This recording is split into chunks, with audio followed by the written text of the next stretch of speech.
Pronto.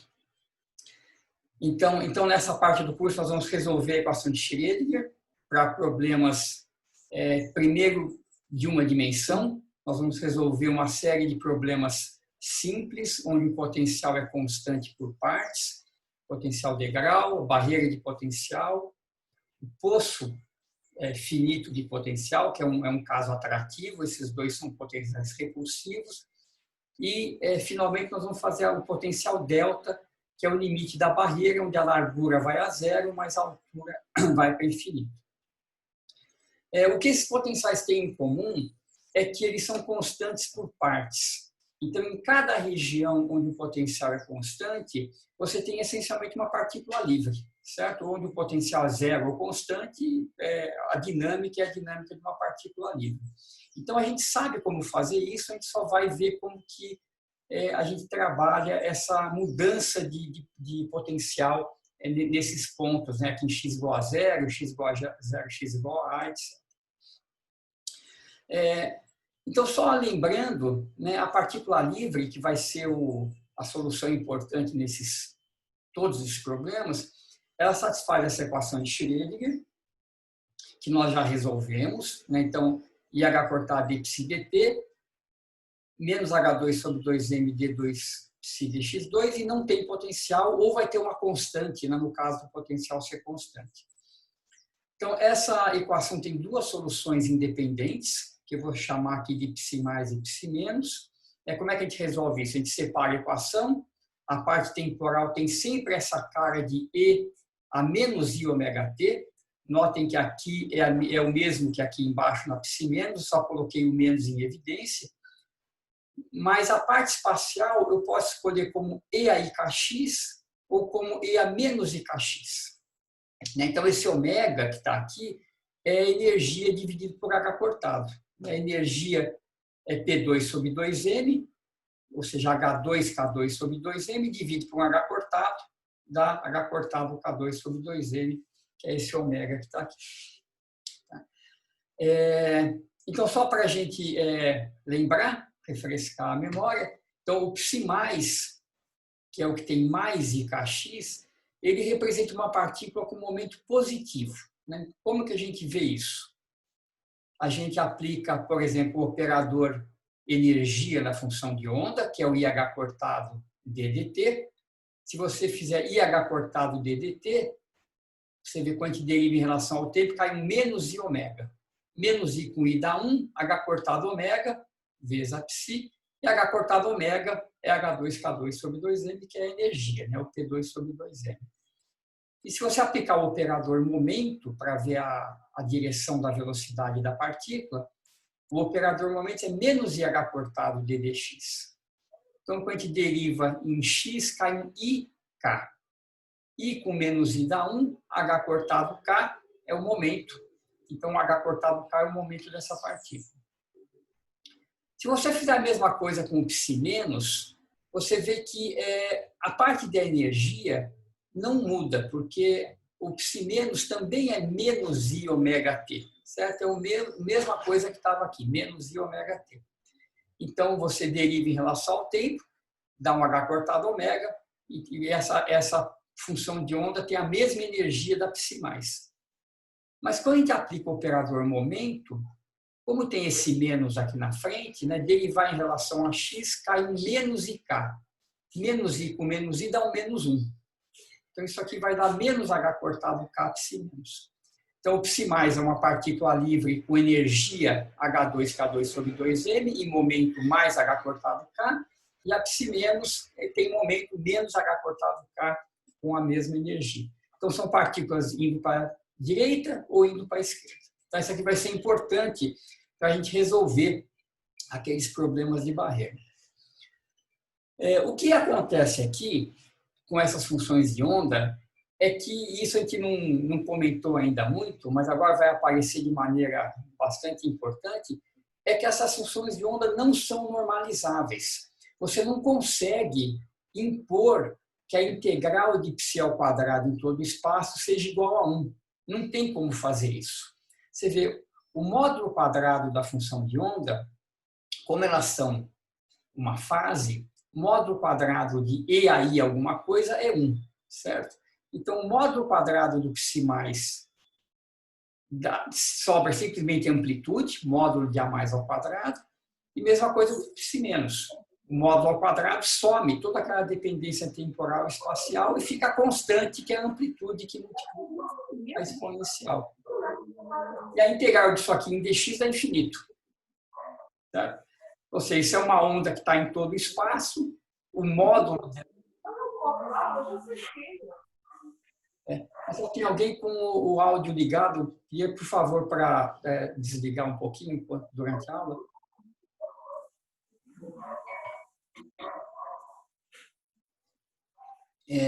Então, apesar dessas funções de onda serem bastante simples e bastante modelo para resolver o problema da partícula ali, ela não pode representar uma partícula, porque a probabilidade de você encontrar a partícula em qualquer lugar está dando infinito. Tá? Não tem como normalizar.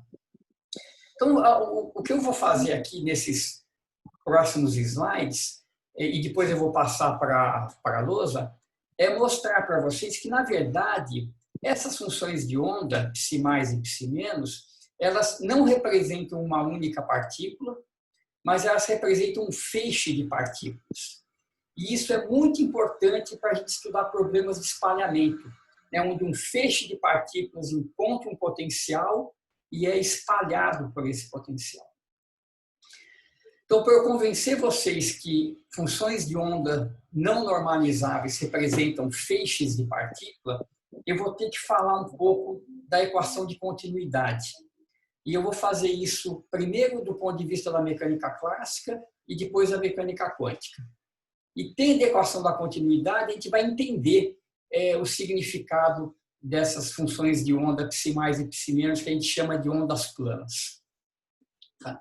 Então, eu vou demonstrar a equação da continuidade para vocês, clássica e quântica, aqui com os slides, são poucos slides, e depois a gente volta para a solução da equação de Schrödinger com potencial de grau. Então, isso é importante a gente fazer isso para poder entender a solução que a gente vai encontrar.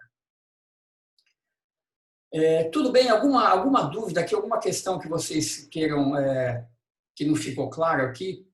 Essa questão da normalização, está claro isso para todo mundo? Fiquem à vontade aí para perguntar.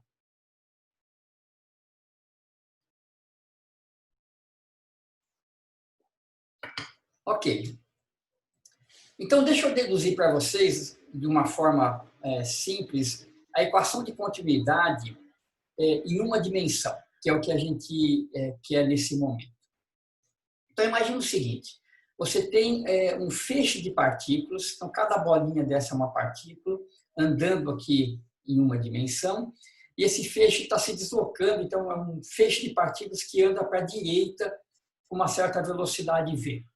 Essa velocidade não precisa ser constante em todo o espaço, mas a gente vai considerar, então, um pequeno intervalo do feixe, onde todo mundo está com a mesma velocidade.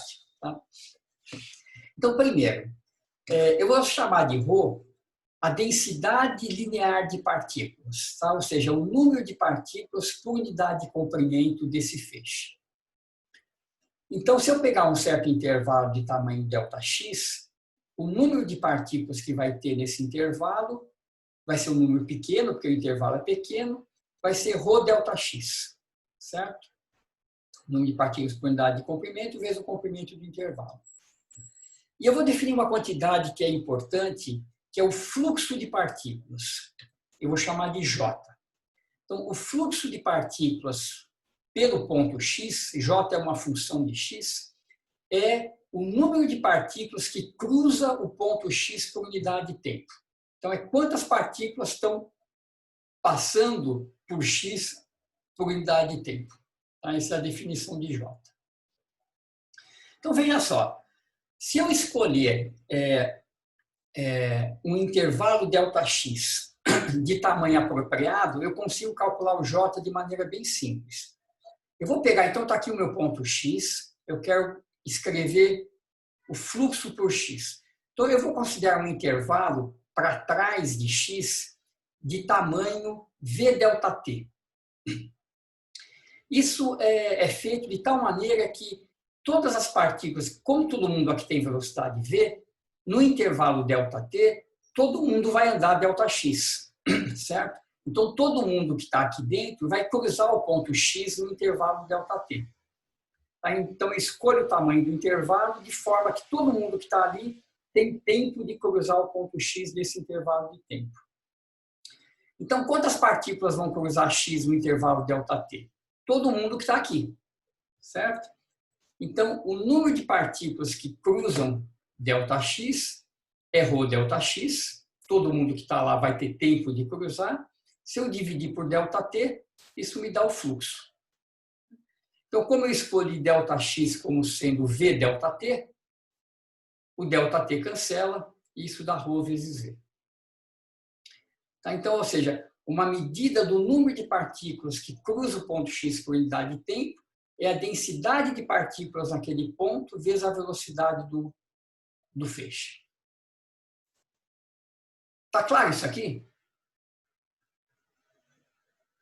Então, a gente escolhe, né, o truque é escolher o tamanho do intervalo de tal forma que todo mundo que está aqui no intervalo ΔT cruze o ponto x. Quem está fora não tem tempo de cruzar, quem está fora vai parar um pouco antes desse intervalo, mas todo mundo que está aqui vai cruzar.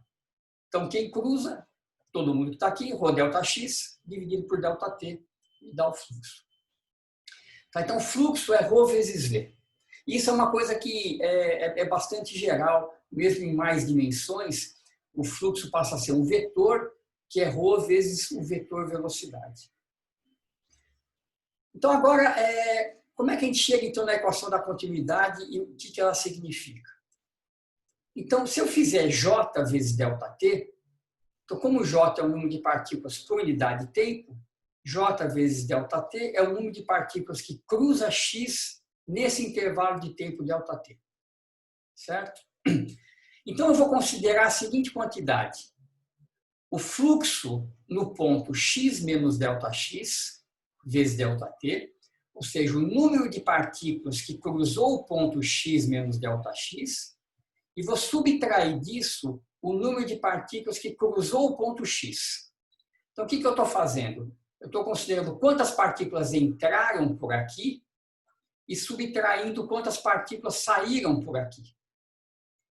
Então, essa diferença me dá a variação do número de partículas aqui dentro. Então, se o mesmo número de partículas entra, né, o número de partículas que entra é igual ao número de partículas que sai, o número de partículas aqui dentro não varia. Certo? Sai 10, entram 10, dá na mesma. Agora, se entra 12 e sai 10, o número de partículas aqui aumentou. Certo? Então, essa diferença, quantas entram em x menos ΔX, menos o que saiu em x, é a variação do número de partículas que eu tenho lá dentro. Certo? Então, isso vai me dizer quanto a densidade variou ali dentro. Como o número de partículas é ρΔX, nesse intervalinho, então a variação disso é ΔρΔx. Tá? Então, quem entra menos quem sai, me dá a variação do número ali dentro. O número ali dentro já era pequenininho, né? O intervalo é pequeno, então a variação desse número também é bastante pequena. Tá? Então, eu vou escrever essa equação de novo. Ó. Número que entrou menos número que saiu é a variação no número de partículas nesse intervalo de tamanho ΔX. Então, divide por ΔT. Pega esse ΔT que está à esquerda, joga para o outro lado. Pega esse ΔX que está aqui, joga para baixo. Então, o que você fica quando tira o limite de ΔX e ΔT pequenininho? Isso aqui fica um dJ dx, fica a derivada do fluxo, da corrente de partículas, e isso aqui fica Δρ, ΔT. Note que, na verdade, tem um sinal de menos, né? A derivada deixa eu ver aqui, ΔX, isso aqui é menos a derivada, né? Tá trocado aqui, esse aqui é o ponto anterior, esse aqui é o ponto posterior, então se eu ajustar trocar o sinal aqui, isso aqui é menos dj dx, eu passo tudo para o mesmo lado e eu fico aqui com a equação da continuidade. Então, o que isso quer dizer? A variação da densidade no tempo está ligada com como que o fluxo varia ao longo do feixe de partículas. Então, se o fluxo é constante, se ele é igual em todo ponto do espaço, então, em cada intervalo do feixe, o que entra é igual ao que sai, e a densidade é constante. Se o fluxo tem regiões de maior densidade e regiões de menor densidade, em determinados intervalos entram mais partículas do que saem e a densidade começa a variar. Tá? Então, isso aqui é uma expressão, né, essa equação é uma expressão dessa relação de partículas que entram e partículas que saem, que é o fluxo, com a densidade em cada ponto. Tá?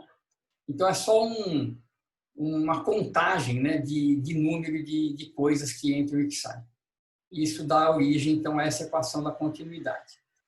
E só antes de eu abrir para vocês perguntarem, então, o que quer dizer essa equação? Então, eu escrevi isso aqui de 3 maneiras diferentes. Então, primeiro, ela quer dizer que a densidade varia porque existe fluxo de partículas para dentro e para fora do intervalo. Uma outra maneira de ver isso é que o número total de partículas é conservado. A variação na densidade ela só ocorre porque mais ou menos partículas estão entrando ou saindo, mas você não está criando partículas ou destruindo partículas. Se a densidade variou, é porque partículas entraram ou saíram do intervalo. Então, não existe criação ou destruição de partículas. Então, em geral, a gente fala que a equação da continuidade ela é uma representação da conservação de alguma coisa.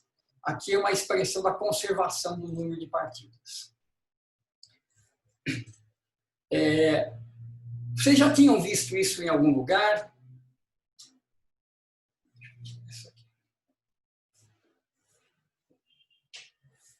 Deu para entender o que isso significa? Porque isso aqui vai ter um papel importante na nossa interpretação dos resultados daqueles probleminhas de espalhamento que nós vamos ver. Deixa eu abrir aqui. Acho que a maioria, então, não tinha visto isso. Deu para entender qual que é a ideia dessa equação? É realmente você contar partículas, né, em intervalos pequenininhos. Então, é simplesmente essa ideia. Se a densidade está variando, é porque está entrando mais partículas do que saindo ou vice-versa. Nada está sendo criado, né? É só uma questão de feixe de partículas que está entrando ou saindo. Então, essa equação, que a gente demonstrou assim classicamente, ela tem um análogo quântico idêntico. Então, eu vou deduzir o análogo quântico dessa equação e aí a gente vai aplicar isso para a partícula livre. E a gente vai ver que aquelas funções de onda, de fato, têm uma interpretação muito simples em termos de feixe de partículas, como a gente fez aqui. Então, vamos ver se a gente consegue fazer isso. Então, está aqui, equação da continuidade na mecânica quântica. Então, o que eu vou fazer? Eu vou fazer um truque aqui, vou fazer uma álgebra e eu vou chegar numa equação que é idêntica a essa que a gente deduziu. Então, o truque é o seguinte. Está aqui em vermelho a equação de Schrödinger para uma partícula no potencial. Embaixo, em vermelho também, está o complexo conjugado dessa equação. Então, a gente troca I por menos I e psi por psi estrela. Psi é complexa em geral, então a gente toma o complexo conjugado da função de onda também. Então, o potencial é real, então não precisa fazer nada com o potencial, então a gente só troca I por menos I, psi por psi estrela. Agora, o truque é o seguinte, eu vou multiplicar essa equação aqui por psi estrela, a de baixo por psi, e eu vou subtrair uma da outra. Então, a ideia de fazer isso é o seguinte, quando a gente subtrai uma da outra, o termo do potencial vai cancelar. Porque aqui vai ficar V psi estrela e embaixo também vai ficar V psi estrela. Então, quando a gente subtrai, esse cara cancela. Então, a gente vai ter uma equação que vai ser válida para qualquer potencial. O potencial não entra na jogada. Então, ó, do lado direito, fica IH cortado, psi estrela de psi dt. Eu vou subtrair disso daqui. Então, vai ficar mais IH cortado, psi de psi estrela dt. Do lado direito, então, a parte do potencial cancelou, mas a parte das derivadas ficam. Então, para a primeira parte, eu ponho menos H2 sobre 2 em evidência, psi estrela derivada segunda de psi, e aqui, quando eu estou subtraindo, vai trocar o sinal, então vai ficar mais, né, eu pus um menos em evidência, psi derivada segunda de psi estrela. Tá? Então, olha só, do lado esquerdo, a gente tem uma derivada de um produto. Isso aqui eu posso escrever como IH cortado DDT de psi vezes psi estrela. Porque uma hora eu derivo um, uma hora eu derivo outro. Então, o lado esquerdo, desculpa, eu posso escrever dessa forma. IH cortado DDT de psi vezes psi estrela, que é módulo de psi ao quadrado. Certo? Uma hora eu derivo um, multiplica pelo outro, outra hora eu derivo outro, multiplica pelo um, e dá exatamente isso daqui. O outro lado é mais interessante. Você vê, aqui é uma derivada segunda, né? Está trocado o estrela com o psi estrela. Então, se a gente passar esses termos para a esquerda, então o sinal fica positivo, dá para escrever aquelas derivadas dessa forma aqui. Então, vamos ver que isso é verdade. Então, eu estou afirmando que, a menos do sinal que eu passei para o outro lado, aquele cara é igual a isso aqui. Então, olha, é um d dx de psi estrela de psi dx menos psi de psi estrela dx. Então, quando eu aplicar a derivada aqui, é regra da cadeia, certo? Primeiro eu derivo aqui, depois eu derivo lá. No segundo termo, a mesma coisa. Primeiro eu derivo aqui, depois eu derivo lá. Então, vamos considerar o termo onde eu derivo psi estrela no primeiro termo e no segundo termo eu derivo psi. Então, vai ficar uma contribuição que é d psi estrela dx vezes d psi dx. E do outro lado fica d psi dx, d psi estrela dx.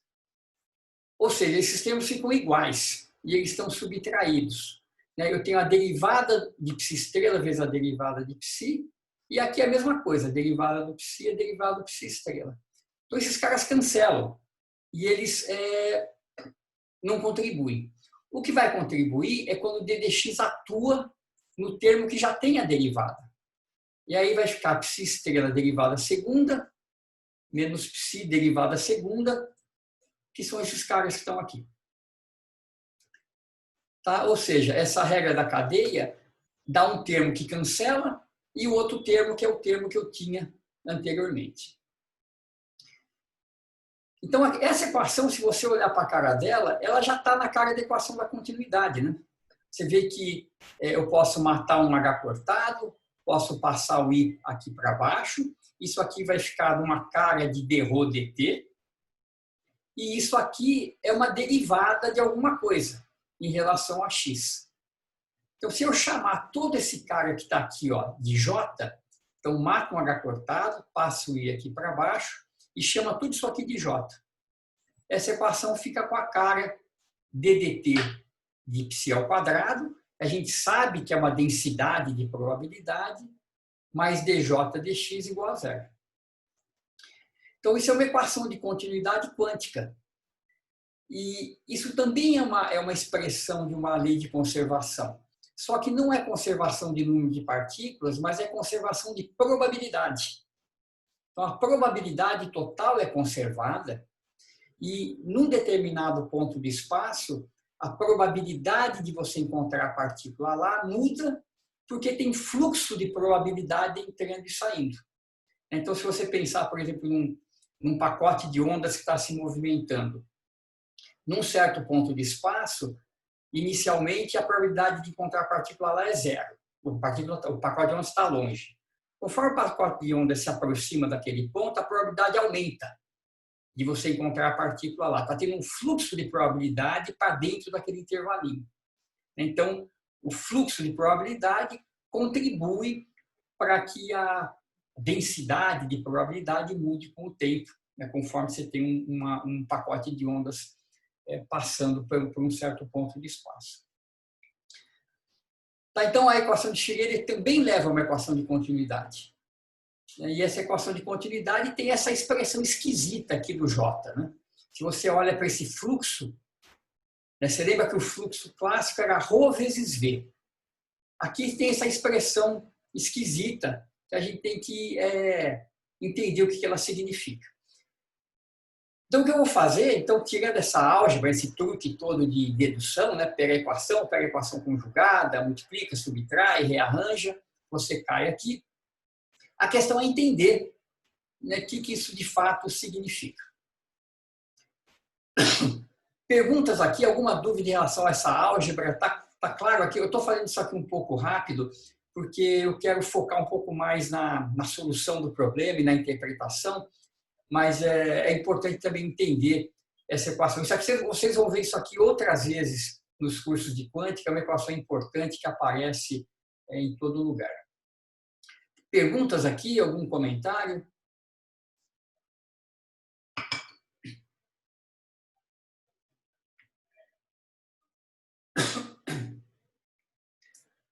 Então, deixa eu aplicar isso aqui para a partícula livre, aquelas psi mais e psi menos que a gente tinha, e acho que vai ficar mais claro o significado dessa equação e por que eu estou dizendo que aquelas funções de onda, de fato, têm que ser interpretadas como feixes e não como partículas.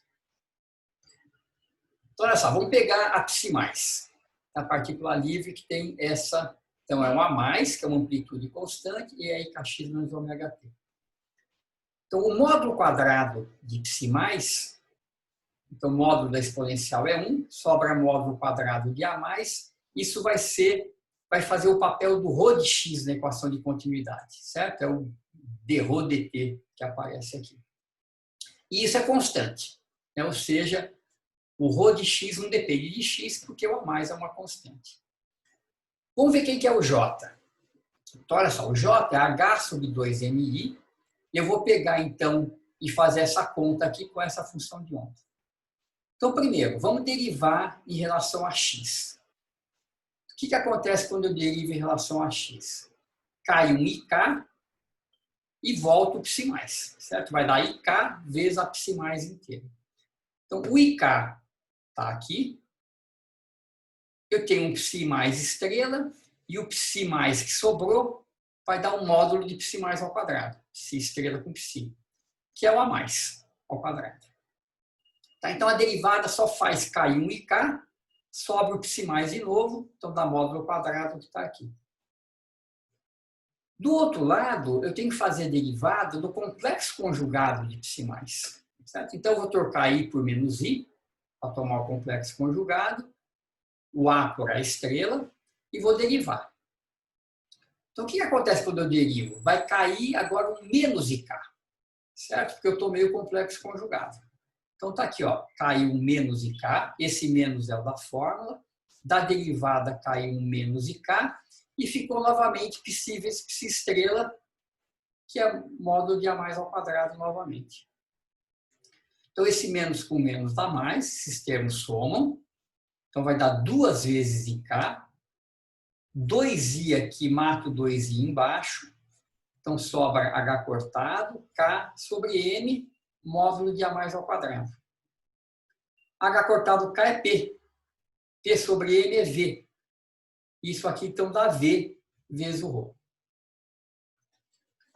Tá? Então, de fato, esse J ele é um fluxo. Ele é basicamente o fluxo que a gente definiu em mecânica clássica. Ele reproduz a propriedade do fluxo para essas funções de onda. Tá? Então, o que a gente pode... Se a gente fizer o cálculo para psi menos, vai dar a mesma coisa, só que, como na psi menos o K vira menos K, né, a gente troca o sinal do K, isso aqui vai ter um fluxo menos ρV, que é então o fluxo, um feixe indo à esquerda. Tá? Então, essas funções de onda, como elas são uniformes em todo o espaço, né, se a gente calcula módulo de psi ao quadrado, isso aqui dá constante. Isso, então, a gente interpreta como um feixe de partículas que é constante em todo o espaço. Então, tem uma densidade de partículas por unidade de comprimento constante, só que esse feixe está andando com velocidade v. Então, você vê, se a gente jogar isso na equação de continuidade, como o ρ é constante, a derivada disso aqui vai dar zero, portanto, dj dx é zero e j é constante. Ou seja, o fluxo é constante, porque a densidade é constante e a velocidade é constante. Então, o feixe uniforme que se movimenta com velocidade constante na direção de x, ou se a gente usar psi menos, é um feixe que está indo da direita para a esquerda com velocidade constante. E tudo bem que não é normalizável, porque o feixe é infinito. Tá? Então, essa aqui é a ideia da interpretação. Se fosse uma partícula só, a probabilidade tinha que ser, a integral tinha que dar 1. Aqui a integral não dá 1, porque é um feixe de partículas. São infinitas partículas distribuídas no espaço de maneira uniforme.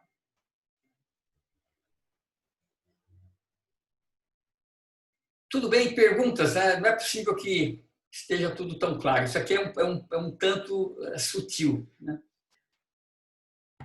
Professor, Diga. eu ainda estou com uma dúvida. Como assim infinitas partículas? Então, vamos voltar aqui. Deixa eu falar isso de duas maneiras diferentes. Então, você vê, quando a gente deduz a equação de continuidade clássica, eu estou pensando num feixe uniforme, uniforme ou não, né? Num feixe de partículas distribuído em todo o espaço. Então, esse ρ que aparece aqui é a densidade de partículas. É o número de partículas por unidade de comprimento. Então, na mecânica quântica, eu vou querer interpretar essas funções de onda do tipo onda plana da mesma forma. Você vê, ela não é normalizável. Se eu integrar isso aqui de menos a mais infinito, vai dar infinito. Só que o valor de psi ao quadrado é constante. Então, eu vou interpretar essa função de onda como representando um feixe de partículas e o número de partículas por unidade de comprimento é esse cara aqui. Ó. Módulo de A mais ao quadrado é o número de partículas por unidade de comprimento. Então, se esse número de partículas é constante, se eu integrar de menos a mais infinito, vai dar infinitas partículas. Certo? Não importa quão baixa essa densidade seja. Tá? Então, esse infinito, essa tentativa de integrar isso aqui, de normalizar e impor que isso aqui dá 1, ela não funciona, porque o módulo quadrado é constante, se você integrar vai dar infinito. Então, isso não pode representar uma única partícula. Então, a interpretação, né, à luz da equação de continuidade, é que isso representa, na verdade, um feixe de partículas. Você vê que o módulo quadrado é constante em todo o espaço. Então, em todo lugar que eu olhar, eu vou ver a mesma coisa, a mesma densidade. Então, eu interpreto isso como sendo um feixe de partículas que foi emitido lá do menos infinito e está em todo o espaço, uniforme. Então, é uma boa pergunta aqui do Denis. Como é que fica a função de onda de uma única partícula livre? Aí tem que fazer um pacote de ondas. Lembra aqueles pacotes gaussianos que a gente fazia? A gente tem que combinar várias ondas dessa. Né? A gente tem que fazer um integral de e aí kx menos ômega t vezes um a de k integrado em k. Então, combinando várias ondas planas desse tipo, a gente consegue montar uma partícula localizada e normalizável, mas não dessa forma. Eu vou fazer o seguinte, já que teve essa pergunta, eu vou pular para o último slide dessa aula, que eu ia dar como exemplo, depois a gente volta nele, para mostrar essa partícula. Tá? Eu vou mostrar para vocês, então, a diferença de tratar o problema como um feixe de partículas ou como uma única partícula. Então, eu vou pular lá para o fim. Então, isso aqui é um resumo. Aqui, essa daqui que eu queria. Aqui, ó, isso aqui é uma simulação de uma partícula que vai bater num potencial de grau ela tem energia menor que a altura do potencial, nós já vamos fazer isso aqui, ela vai bater e vai voltar para trás. Então, você vê, essa função de onda é muito diferente da onda plana. Aquela onda plana psi+, ela é uniforme em todo o espaço. Essa aqui não, essa aqui está localizada. Então, como é que a gente constrói isso? A gente combina, né, faz uma combinação de um monte de ondas planas com vários momentos. Então, isso aqui tem um momento médio, mas tem uma certa dispersão de momentos. Então, a gente pode fazer uma partícula só, mas é mais difícil. Então, olha só o que acontece quando uma partícula só bate nessa barreira de potencial. Ela bate, acontece esse monte de fenômenos de interferência e, eventualmente, ela volta para trás. Então, ela tinha energia menor que a barreira, ela bateu, interagiu com a barreira de uma forma complicada e voltou. Tá? Então, bateu e voltou. Então, isso é uma partícula. Nós não vamos resolver esse problema, porque esse problema é muito complicado. Então, nós vamos fazer a solução em termos de feixes de partícula, que é muito mais fácil, e depois eu vou voltar e dar uma ideia de como seria esse cálculo de uma única partícula. Professor, Diga. ia falar, quando a gente olha, por exemplo, ali no T igual a 9 segundos, 7, 9, 11 segundos, a gente vê que uma pequena parcela passa. Isso faz parte daquela pequena porcentagem que tunela, tipo assim, essa pequena porcentagem que poderia ter passado a barreira? Isso, então. Nesse caso, a ideia é essa. Só que nesse caso, como isso aqui é um potencial degrau, o potencial degrau ele continua V0 até o infinito. Então, não tem como a partícula passar para o outro lado, porque não tem outro lado. O outro lado está lá no mais infinito. Então, quando a gente for resolver o problema... Então, deixa eu voltar lá para o primeiro slide agora. Eu já vou sair daqui e vou fazer a lousa. Então, o potencial degrau... Quero esse aqui. Esse aqui. A partícula vem, a função de onda entra um pouquinho aqui, mas depois ela sai de volta de novo. Se o potencial fosse uma barreira finita, esse tantinho que entra, ele consegue escapar e passar para o lado de lá. E aí vai ter o tunelamento. Tá? Então, no degrau, a gente vai ver que não tem como ter tunelamento, porque o potencial se estende até o infinito. No entanto, vai ter uma coisa interessante que vai acontecer, que nós vamos calcular agora, que é o seguinte: quando a gente colocar uma partícula... Imagina que você faz um problema clássico, você resolve o degrau de forma clássica. O que você espera que aconteça?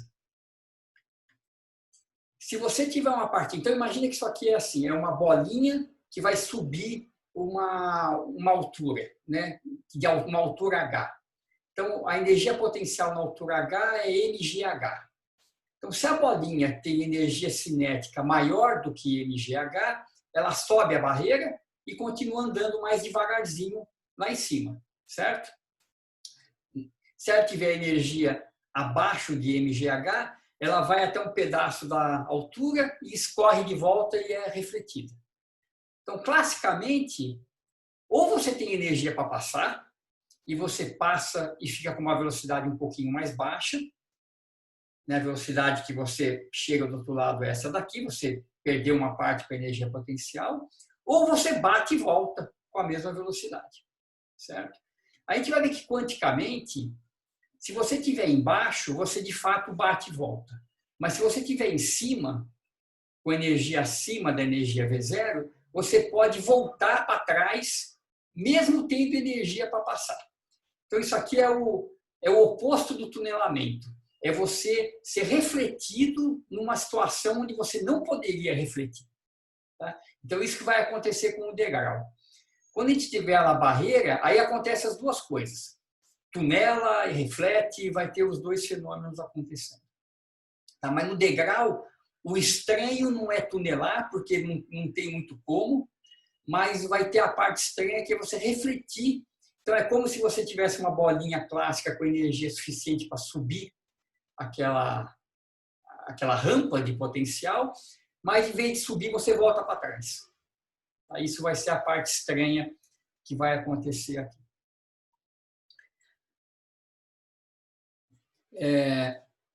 Então, vamos fazer o seguinte, vocês têm mais alguma pergunta em relação a esse negócio do fluxo? É importante falar dele agora, porque a gente vai precisar disso para entender um pedacinho da solução. Mas quando chegar lá, eu volto para trás. Tá? Então, acho que eu vou sair aqui do slide e eu vou, então, resolver para vocês o problema da barreira de potencial e a gente vê o que acontece. Ok? Então, deixa eu sair daqui. E eu vou...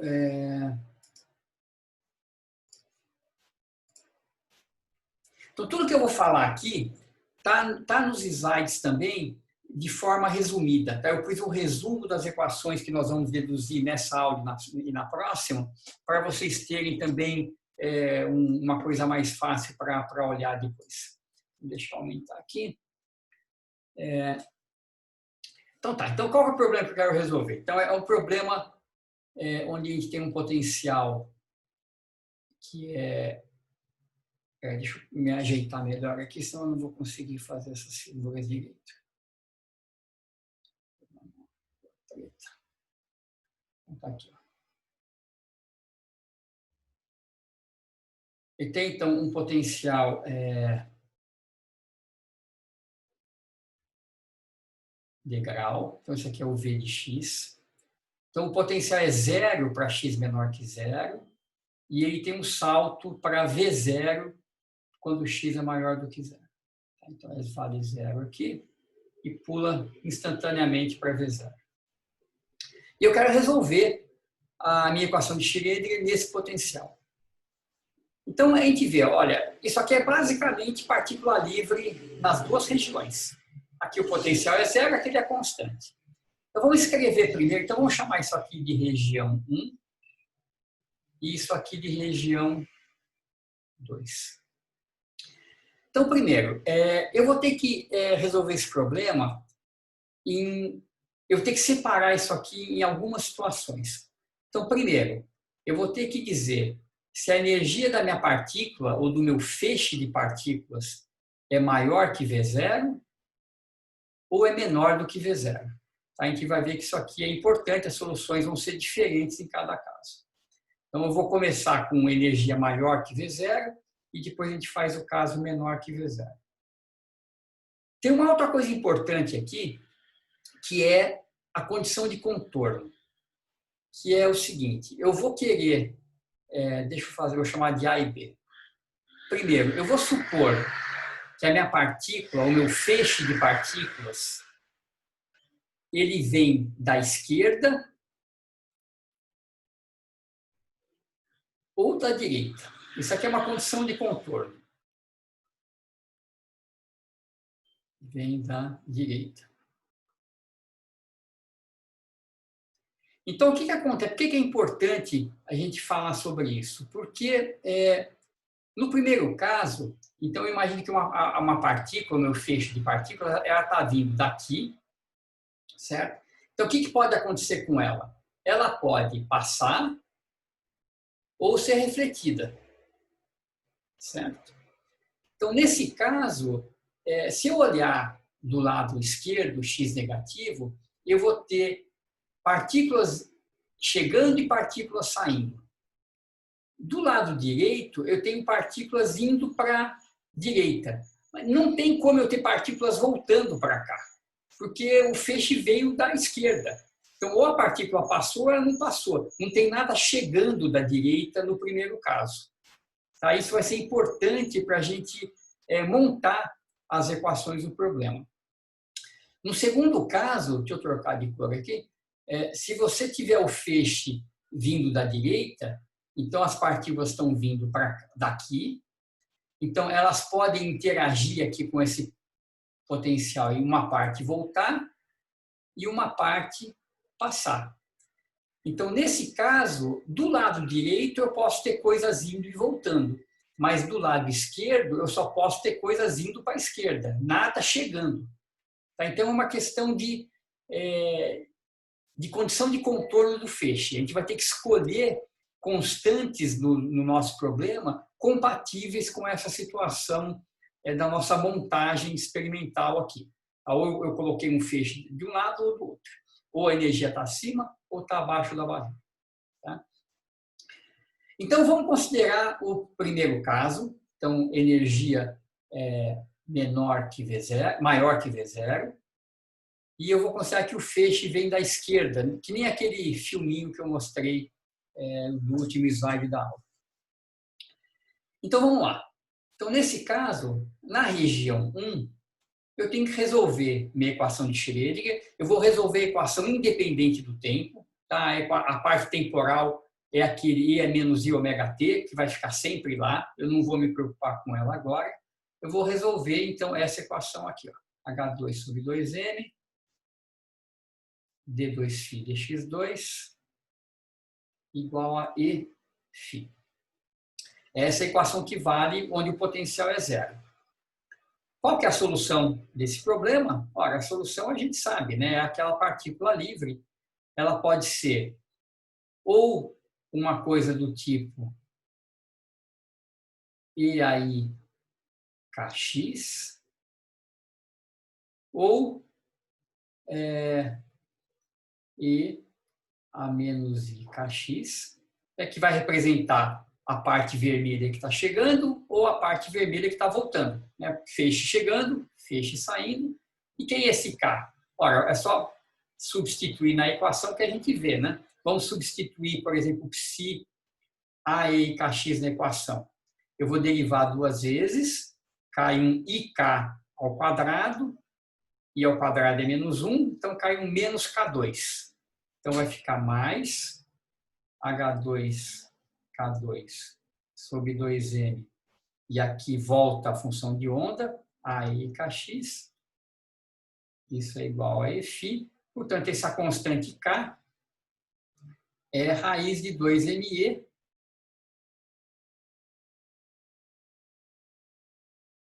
dividido por área cortada. Certo? É a partícula livre que a gente está acostumado. Então, dado uma energia E, que eu vou supor que é maior que V0, nessa região 1 não tem potencial, né? Então a equação é simples e eu tenho essas duas soluções aqui possíveis. Na região 2, o que acontece? Agora eu tenho o potencial ali. D2φ dx2 mais V0, ele é constante, igual a Eφ. Então, essa equação eu posso passar esse termo do potencial para o outro lado. D2φ dx2 igual, então vai ficar E menos V0. Ops. Deixa eu aqui. E menos V0 φ. Então, você vê, é a mesma equação que eu tinha antes, né? Só que a energia fica subtraída de V0, né? Porque eu tenho esse potencial constante do lado direito. Então, as soluções dessa equação são iguais à solução da região 1, só que eu não tenho K. Eu vou ter uma outra constante, porque em vez de E, eu tenho E menos V0. Então, as soluções aqui, elas vão ser da forma C, e aí eu vou chamar de QX, ou D, E a menos IQX. E esse Q, quem que é? É a mesma conta, a gente substitui essa função de onda aqui, né? Então deriva duas vezes, cai um IQ ao quadrado, então vai ficar o I ao quadrado é 1, H2 sobre 2m, vezes o φ, igual a E menos V0 φ. Então, o Q é muito parecido com o K, só que em vez de E, aparece E menos V0.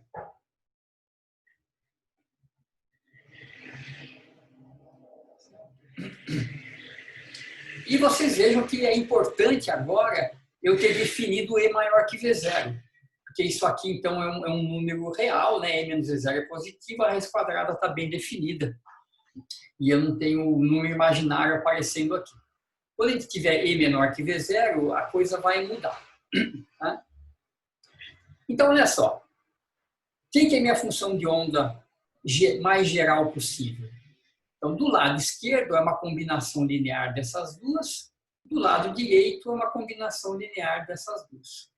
Então, eu posso falar o seguinte, ó, a minha solução ela é igual a e aí kx mais b e a menos ikx se x for menor que zero. E do lado direito eu tenho uma combinação linear muito parecida, só que com outro fator que eu chamei de Q, que são esses daqui. X menor do que zero. Tá? E agora, entram várias coisas importantes. Primeiro, condição de contorno. Professor. Diga. Na segunda equação é maior que zero, né? Opa, isso, obrigado. Deixa eu corrigir aqui. Isso. Então, olha só, onde é que entra a condição de contorno aqui? Eu estou dizendo que eu vou considerar um feixe vindo da esquerda. Então, eu estou na situação dessas setinhas vermelhas. Ele vem, uma parte pode voltar, uma parte pode passar, mas não tem nada chegando da direita. Ou seja, para essa montagem experimental, D é zero. Eu não tenho nada na região X positivo voltando. Eu tenho uma parte que passou porque eu tinha um feixe chegando. Então, a gente já elimina esse cara pela condição de contorno. Se eu tivesse o feixe vindo da direita, da esquerda, seria o contrário. Né? Vamos só para a gente fazer um exercício aqui. Se por acaso eu tivesse a condição azul, então, do lado positivo eu teria indo e voltando, mas do lado esquerdo eu só teria a coisa indo para a esquerda. Então, nesse caso, eu teria A igual a zero. Tá? Não tem nada chegando lá do infinito, eu só tenho coisas indo para a esquerda. Tá? Então, na outra condição de contorno, quem teria que ser zero é o A. Então, segundo ponto importante, eu tenho que ter continuidade da função de onda em todo o espaço. Ora, para x menor que zero ela é contínua, para x maior que zero é contínua, mas ela tem que ser contínua também em x igual a zero. Tá? Então, em particular, eu tenho que ter continuidade da função, ela tem que ser contínua no x igual a zero. Então, se eu calcular esse cara em x igual a zero, ele tem que ser igual a esse cara em x igual a zero. Então, em primeiro lugar, eu vou eliminar o d. Então, vamos cortar esse cara aqui. Então, eu tenho que ter A mais B, certo? A função de onda calculada em x igual a zero, de um lado, tem que ser igual à função de onda calculada em x igual a zero do outro. A exponencial de zero é 1, então A mais B tem que ser igual a C, para eu ter continuidade. E, em terceiro lugar, eu tenho que ter continuidade da derivada também. Por quê? Porque, se vocês olharem, né, a equação, a derivada segunda, né, tanto aqui quanto aqui, a derivada segunda é contínua. Né? Φ é contínuo, e a derivada segunda é finita, desculpa, a derivada segunda é finita, e, portanto, a derivada primeira não pode ter bicos, ela tem que ser bem definida, ela tem que ser suave, também em x igual a zero. A derivada só não é contínua quando eu tenho um potencial infinito, né? Tipo daquele caso do poço infinito, onde a função de onda vai a zero abruptamente nas paredes. Então, a função de onda tem que ser a derivada também contínua em x igual a zero. Então, essas são as duas condições de continuidade. Então, vamos fazer isso. Vamos derivar a função de onda em x negativo. Então, eu vou ter IK A e aí kx, deriva aqui cai um menos ik, b e aí kx. Então, isso aqui calculado em x igual a zero, tem que ser igual à derivada do outro lado, c e aí qx, calculado em zero. A derivada contínua também. Então, quando eu calculo em zero, essas exponenciais somem todas. Eu fico com ik a menos b, tem que ser igual a iq vezes c. Então, esse i cancela. E eu tenho, então, c igual a k sobre q a menos b. Então, eu tenho essas duas equações que a gente escreve, impondo, então, a gente sabe que as soluções são muito simples, mas elas têm que ser contínuas, né? Isso aqui representa um único problema. Então, a função de onda é contínua na emenda e a derivada também. Então, isso me dá, então, essas duas equações, e eu vou resolver essas. Eu tenho duas equações e três variáveis, né? A, B e C. Eu vou resolver, vou tirar B e C em função de A, tá? Para a gente ver o que acontece. Então, eu vou escrever isso aqui de novo. A mais B igual a C, C igual a K sobre Q vezes A menos B. Então, vamos lá. A mais B igual a C, e C também é igual a K sobre Q, A menos B. Certo? Deixa eu conferir para ver se é isso mesmo. K sobre Q, A menos B. Isso. Então, isso tem que ser igual a isso. Vamos resolver, então, a primeira parte. Então, A mais B igual a K sobre Q, A menos B. Multiplica por Q do outro lado. Igual a K, A menos B. E eu vou escrever o B em termos do A, né? Então, vamos ver o que eu vou fazer aqui. Eu vou passar os termos de B para o lado de cá e os do A para o lado de cá. Então, aqui eu vou ter A vezes K menos Q. E do outro lado eu vou ter B que multiplica K mais Q. Tá? Ou seja, o B é igual a K menos Q sobre K mais Q. E agora eu vou jogar numa das outras equações para tirar o C. Então, vamos usar a primeira, que é mais simples, né? Então, C é igual a A mais B. A mais B.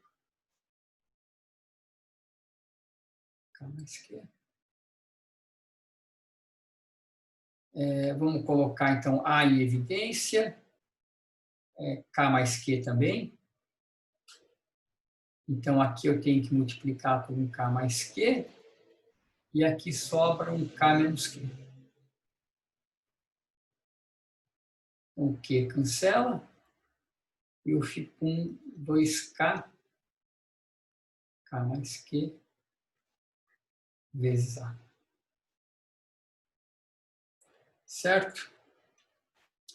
Então, com isso, eu vou escrever novamente a função de onda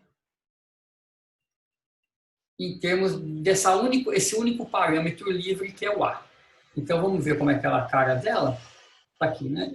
Era A e aí kx, B é menos ikx, C é iqx. Então, todo mundo vai ter um A multiplicando agora, porque o B é A vezes alguma coisa, C é A vezes alguma coisa. Então, eu vou deixar esse A multiplicando todo mundo aqui de fora. Então, é A e aí kx, então o A já tirei, mais B e é menos ikx. Mais Q e é menos ikx. E aqui eu tinha C, 2K, K mais Q, e aí Qx. E essa é a função de onda. Você vê que ela fica em termos de um parâmetro A, que a gente não consegue determinar. Não tem como eu determinar o A por normalização. A gente não é essa a interpretação que a gente dá. Esse A, ele dá a intensidade do feixe.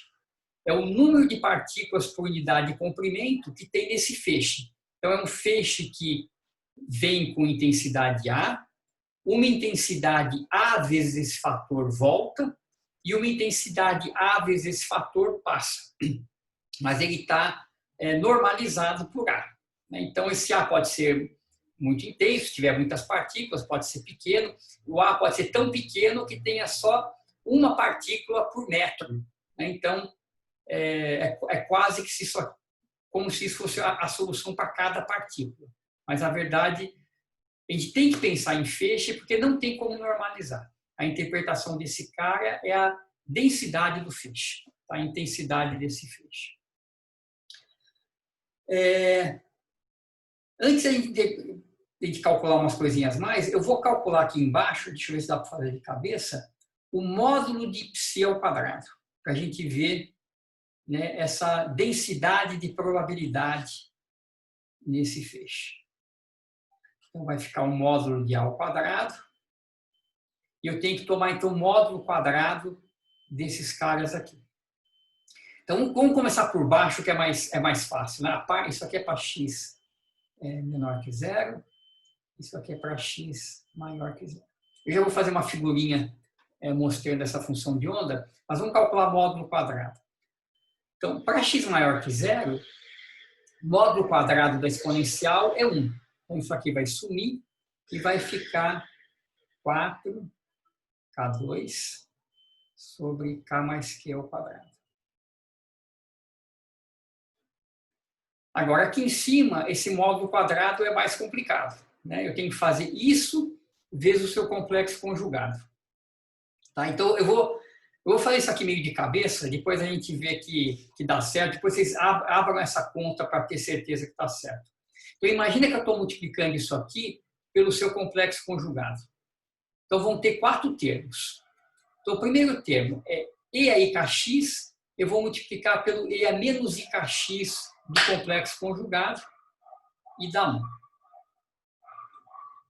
O outro termo é esse daqui, vezes o complexo conjugado, que é K menos Q sobre K mais Q, vezes E a mais IKX.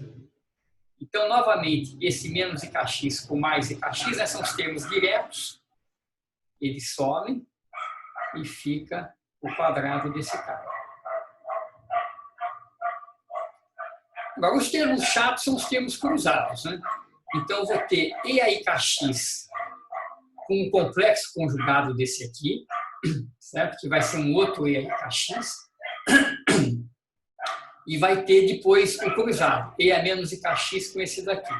Então, o que vai dar disso é o seguinte, eu vou escrever aqui, depois a gente vê se está certo. Vai dar K menos Q. Então, veja, esse vezes o complexo conjugado desse, dá um fator desse aqui e dá E a 2IKX. Quando eu somar com esse daqui, conjugado com mais, esse aqui com menos, vai dar o mesmo fator E a menos 2IKX. E essa soma é 2 vezes o cosseno de 2kx. Tá? Acho que é exponencial 2kx, mais exponencial de menos 2IKX. Eu divido por 2 e multiplico por 2, aparece um cosseno. Tá? Então, depois a gente pode conferir e ver que isso aqui deve estar certo. Tá, então, o que acontece com essa função de onda? Se a gente desenhar esse cara, de um lado ele oscila com x, depende de x, e do outro lado ele é constante. Tá? Não tem dependência em x. Então, isso aqui tem a seguinte cara. Deixa eu só pensar um segundo aqui. Você veja só, quando a gente calcular isso aqui em x igual a 0, né, onde a coisa tem que ser contínua, o cosseno vale 1, e esse cara aqui forma um quadrado perfeito, que vai ser 1 mais K menos Q sobre K mais Q ao quadrado. E você pode confirmar que isso aqui dá esse termo aqui. A função dele é contínua em x igual a 0. Né? A gente impôs isso na solução. Então, esse desenho vai ser assim. Ó. Se eu desenhar módulo de φ ao quadrado, então aqui ele é constante e aqui ele oscila. Então, esse topo aqui é onde o cosseno está indo a zero, né? O x está indo a zero, o cosseno vai a 1, e a partir daqui ele atinge esse valor constante. Então, a função de onda é contínua e a derivada é contínua. A derivada do cosseno ali em cima é zero, a derivada aqui da constante também é zero. Se a gente desenhar a função de onda, ela é mais complicada, né? A função de onda em si, primeiro que ela é complexa, né? Mesmo que a gente tome parte real e parte imaginária, ela é um pouco mais complicada. Eu posso até tentar fazer um desenho aqui, mas não vai ser muito bom. Eu tenho uma figurinha nos slides para mostrar, mas é uma coisa que oscila aqui e oscila do lado de lá também. Eu prefiro não desenhar, porque eu não lembro, na verdade, a solução. Deixa eu apagar isso aqui. Ela é alguma coisa desse tipo aqui. Ela oscila aqui. Por exemplo, a parte real da função de onda. E aqui ela também oscila uma amplitude menor, se não me engano. Então, isso aqui seria a parte real da função. Então, tá. Então, agora eu vou, para terminar essa solução, eu vou calcular, então, o que a gente chama de coeficiente de reflexão e coeficiente de transmissão. E aí vai entrar novamente aquela coisa do fluxo. Tá? Então, olha só, eu vou definir, então, o coeficiente de transmissão T como sendo o seguinte, o fluxo incidente, desculpa, deixa eu... isso, não, tá bom. É o fluxo incidente dividido pelo fluxo transmitido.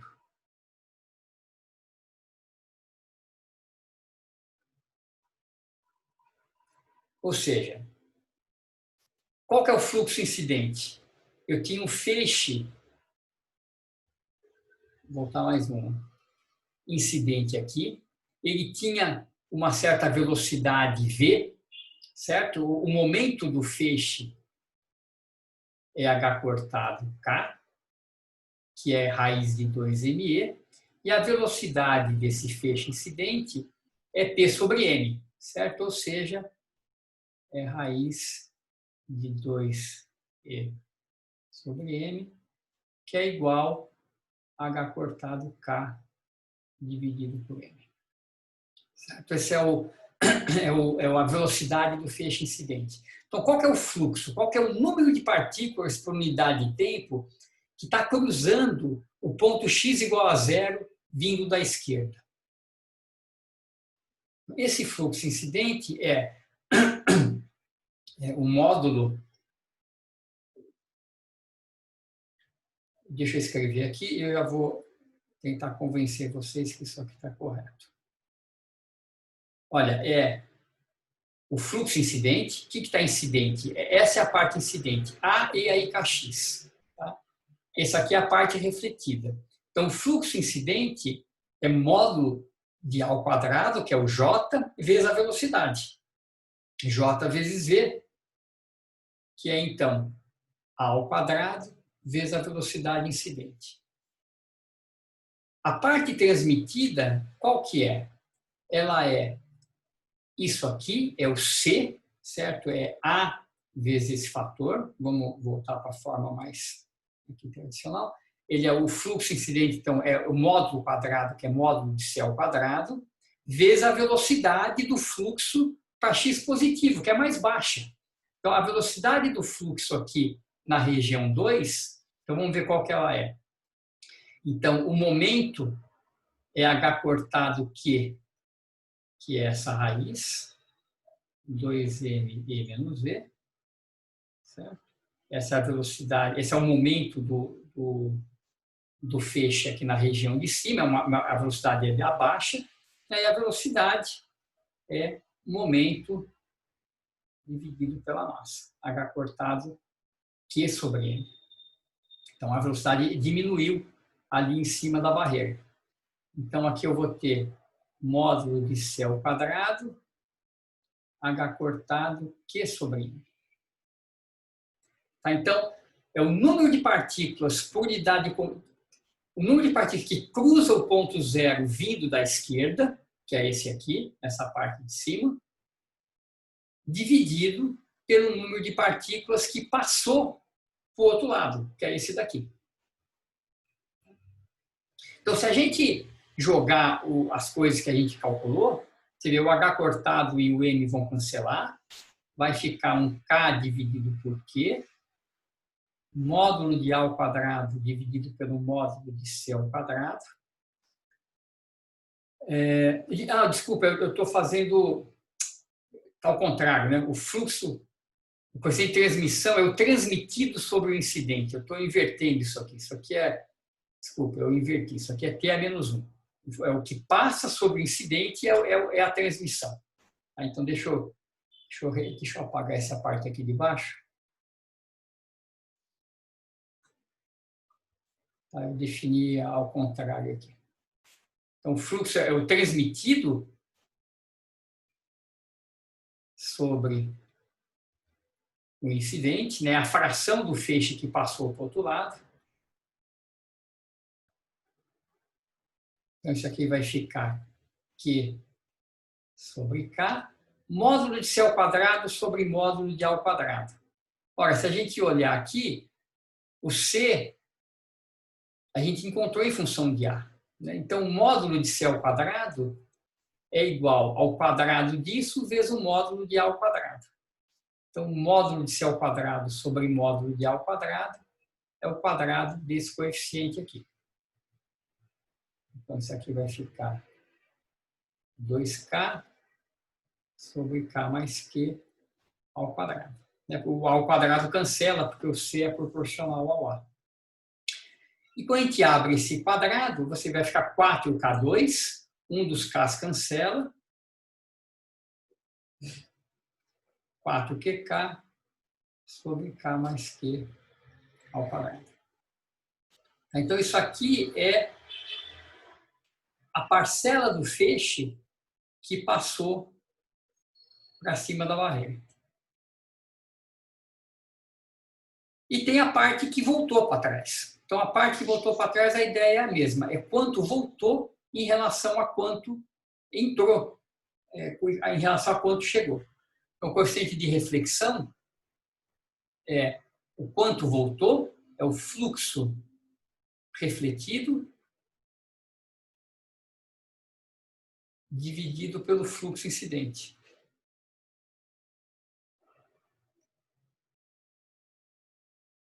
E agora a gente tem, qual que é o fluxo refletido? Lembra? É aquele coeficiente B, né, da parte que tem o E a menos IKX, vezes a sua velocidade, H cortado K sobre M, e o fluxo incidente, que também está H cortado K sobre M, né, estão ambos, né, o incidente e o refletido, estão na parte X negativo, que tem a mesma velocidade. Então, tudo isso aqui cancela, dá B2 sobre A2, e novamente a gente busca lá atrás, quem que é o B sobre A? Está aqui o B. Né? Então, B sobre A é esse fator, B2 sobre A2 é isso aqui ao quadrado. K menos Q sobre K mais Q ao quadrado.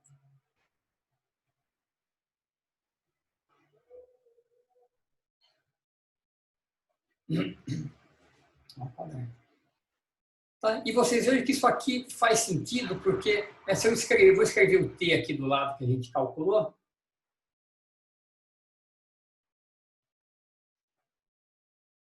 Aqui ao quadrado. A gente vê que se a gente somar T mais R, isso aqui vai dar 1. Ora, T mais R Ambos têm o K mais Q ao quadrado embaixo. O T tem um 4 KQ. Esse aqui, se a gente abrir o quadrado, dá K2 menos 2KQ mais Q2. Esse com esse vai dar um mais 2KQ. Então, eu vou ter K2 mais 2KQ mais Q2. E isso, por sua vez, é um K mais Q ao quadrado, que mata com esse aqui e dá 1. Ou seja, conservação de número de partículas. Né? Se você tem um certo número de partículas incidente, uma parte volta, uma parte passa. Se você somar o que passou e o que voltou, isso tem que dar 1, que é o que está chegando, tá? Proporcionalmente, né? 100%. Uma parte vai, uma parte volta.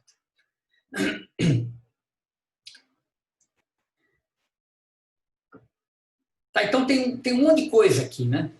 Tem um monte de detalhe nesse cálculo. Ele não é simples, mas também não é tão complicado. Então, deixa eu repassar rapidamente aqui para a gente entender o que está acontecendo e vocês perguntarem. Então, primeiro, é partícula livre de um lado, partícula livre do outro.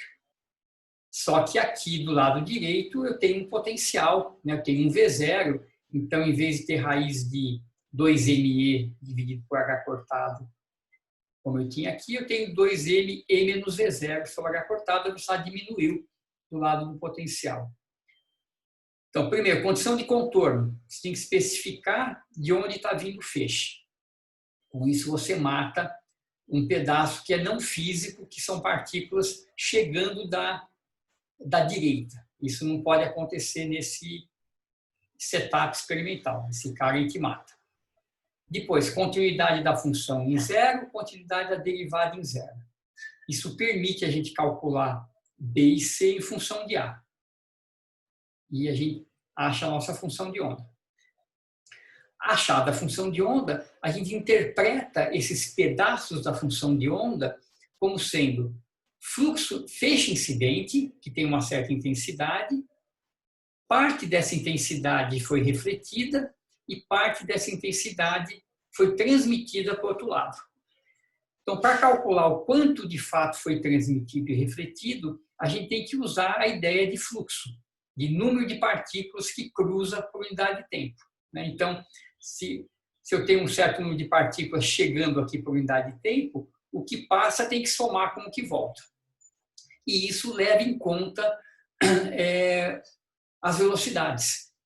Então, se a velocidade diminui, se você pensa classicamente, a velocidade do feixe diminui aqui à direita, então ele fica mais denso, certo? As partículas estão andando mais lentamente, o feixe fica mais denso desse lado. Então, a gente tem que usar essa ideia de fluxo para calcular os coeficientes de transmissão e reflexão. Então, a transmissão dá 4KQ sobre K quadrado e a reflexão dá esse fator aqui. Então, vejam só o que acontece, por exemplo, se eu tomar uma energia da partícula muito acima de V0, uma energia muito alta. O que acontece? Se a energia é muito maior que V0, o Q se aproxima do K, certo? Porque E é tão grande que V0 fica desprezível. Então, quando a energia é muito grande, Q é muito perto de K, e o coeficiente de reflexão vai a zero. Então, na verdade, a parte que está voltando do feixe, que é a parte não clássica, isso aqui é um efeito puramente quântico, ela vai a zero quando a energia é alta.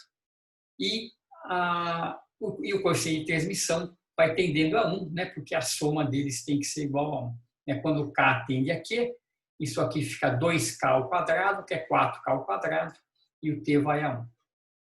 Então, dependendo da energia, esse fator quântico importante, que é a reflexão, que não deveria ter, ela é mais importante. Quando a energia é alta, isso aqui começa a desaparecer.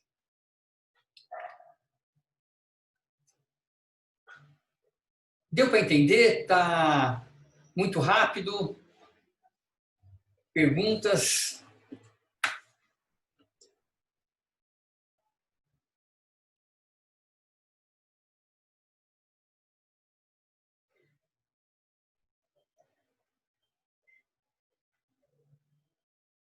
Tudo tranquilo?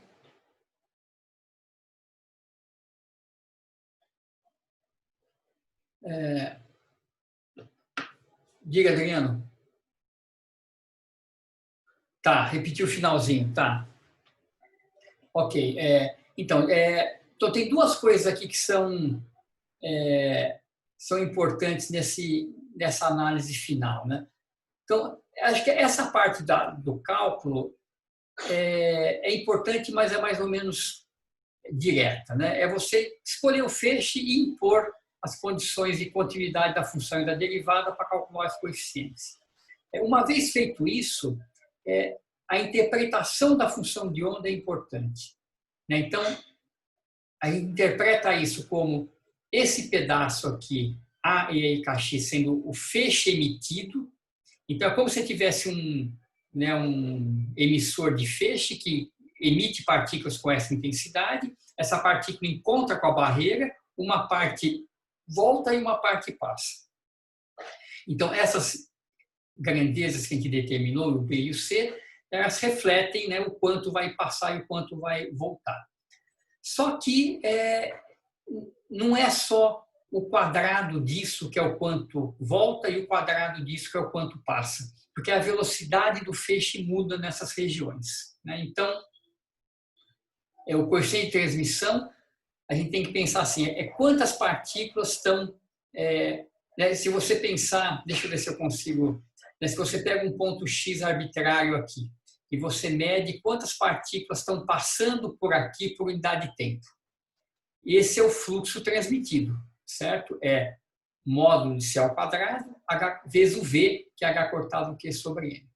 Então, o número de partículas que está passando aqui por unidade de tempo, ele tem que ser igual ao número de partículas que está passando nesse sentido por unidade de tempo, que é o que está voltando, né, que é o B ao quadrado H cortado K sobre M, e o que volta e o que passa tem que ser igual ao que está chegando, né, sem conservar o número de partículas, não pode acumular partículas em nenhum lugar. Então, por isso que a gente tem que pensar sempre em termos de fluxo de partículas. Por isso que aparece, né, o coeficiente ao quadrado vezes a velocidade. Então, esses caras, tanto T quanto R, eles então somam 1, eles dependem, a soma é 1, isso é a conservação de fluxo, mas eles dependem da energia. Então, o K, deixa eu escrever aqui de volta, K é raiz quadrada de 2ME sobre H cortado, e Q é raiz quadrada de 2M E menos V0, o Q menor que K, é a velocidade mais baixa do outro lado, sobre V0. Então, quando E, então sempre E é maior que V0 aqui, certo? Mas quando E é bem pertinho de V0, então é ligeiramente maior que V0, o Q é praticamente nulo, certo? Então, para energia ligeiramente acima de V0, Q é quase zero. Então, o que acontece nesse limite? A transmissão é zero e a reflexão que está aqui vai para 1, certo? O Q vai para zero, K sobre cada 1. Então, quando você está com energia um pouquinho acima de V0, classicamente deveria passar tudo, mas quanticamente volta tudo. Tá? Basicamente, tudo volta. Conforme a energia aumenta, o coeficiente de reflexão vai diminuindo e o de transmissão vai aumentando. Se o E fica muito maior que V0, então no limite onde E é muito maior que V0, a gente pode desprezar esse V0 aqui e K fica igual a Q. Então, nesse limite, o R vai para zero e o T vai para 1. Então, se a gente puder fazer um diagrama, esse diagrama tem feito ali nos slides, ele é assim. Eu vou fazer um diagrama em função da energia do T e do R. Então, isso só vale para a energia maior que V0, né? Esse pedaço aqui a gente ainda não analisou. Então, quando a energia é ligeiramente maior que V0, a transmissão é 0, mas ela aumenta com a energia e vai para 1. A reflexão, por outro lado, deixa eu pegar uma outra cor aqui. A reflexão, se eu desenhar a reflexão no mesmo gráfico, ela começa em 1, vai a 0, e essa soma é sempre 1. R mais T é sempre 1. A gente vai ver, eu vou fazer na próxima aula, para não ficar muito tarde, que quando a energia é menor que V0, sempre volta tudo. O coeficiente de reflexão, desculpa, é sempre 1, e o de transmissão é sempre 0. Então, o gráfico completo vai ter esse formato aqui. Então, falta a gente fazer agora a parte E menor que V0, porque quando E menor que V0, esse Q vai ser imaginário, né? Então, a função de onda vai decair dentro da barreira em vez de oscilar. Mas a gente acho melhor fazer isso na aula aqui. Tudo bem? Adriano, respondi mais ou menos?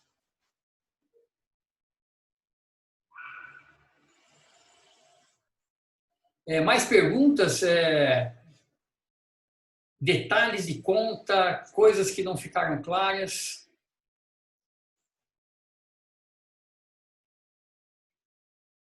Eu já vou encerrar, só quero voltar para aqueles slides rapidamente e já encerro. Só para mostrar novamente o que tem lá. Então, aqui nos slides, o que tem é... Teclado. É um resumo, então, desse cálculo. Então, o feixe chegando à esquerda com energia maior que V0, a função de onda, as condições de contorno, o feixe, aqui na verdade tem um 2 faltando que eu vou corrigir, o feixe ao quadrado, o cosseno é de 2kx, e aqui tem a figura. Esse aqui é o psi ao quadrado, então quando a gente toma o módulo quadrado ele oscila desse lado, mas aqui ele é constante, a densidade é constante. E aqui estão os coeficientes de reflexão e transmissão, que somam 1. Tá? Então, na aula que vem, eu vou fazer o cálculo aqui para energia menor que V0. Também está resumido aqui. Tá? A gente faz depois com detalhe. E, novamente, desenho aqui do cálculo da função de onda e função de onda ao quadrado. Coeficiente de reflexão, a gente vai ver que ele dá sempre 1, a transmissão é 0, mas a gente tem essa coisa do comprimento de penetração, que a gente tem uma probabilidade finita, né, de encontrar a partícula dentro da barreira, mas essa probabilidade vai a 0, né, a partícula não escapa lá no infinito, ela morre porque é o potencial de Gauss. Tá? Então, na aula que vem a gente completa esse cálculo, e eu vou falar um pouquinho no caso do feixe vindo para a direita, e aí eu comento um pouquinho mais dessa figura, que é a figura então, do pacote de ondas. Tudo bem? Mais alguma pergunta, algum comentário?